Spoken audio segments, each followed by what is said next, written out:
Hello everyone, welcome back to my channel MedicosGuide. It's Dr. Ida Khan, and in this lecture we'll be discussing about the heel. Now heel is that portion of the shoe that is located below the outsole, and with respect to our anatomy, it is located under the calcaneus bone. Now there are different types of heels depending upon the height of the heel as well as the broadness, that is the width of the heel. So we have the broad low heel and the higher heel, and we'll also talk about the optimal heel that must be used by everyone and that must be followed.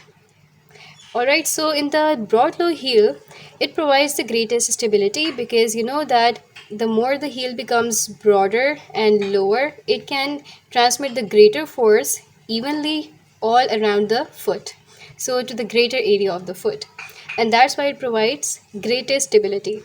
It distributes the force between the back and front of the force most evenly, as I've just said. Now 1 inch 2.5 centimeter heel is optimal.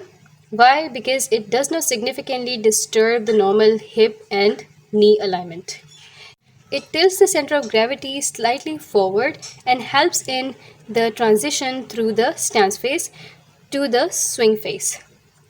Now the higher heel. The higher heel allows more plantar flexion to occur, so it increases the range of plantar flexion as well as it forces the tibia to move forward, and thereby there are certain compensations that can be seen with the higher heel, and these compensations are that there is slight knee and hip flexion, or they can be the knee straightening, that is the knee extension and exaggeration of the lumbar lordosis.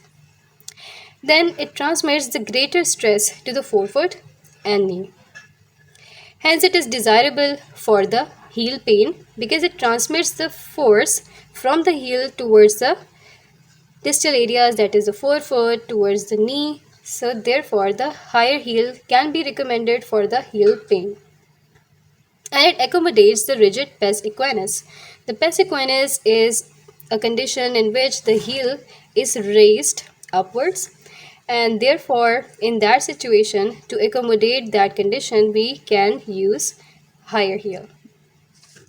Now this higher heel may or may not decrease the tension on the Achilles tension or other posterior structures, so this can also be considered. Now most heels are made up of firm material with rubber plantar surface. Now the low resilient heel can be indicated for the ankle that is restricted because of any orthotic limitation or anatomical limitation, so that it can allow the slight plantar flexion.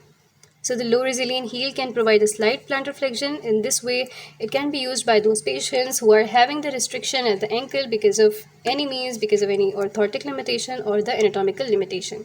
Okay, so that's all about today's lecture. We'll see you in the next video. Thanks for watching.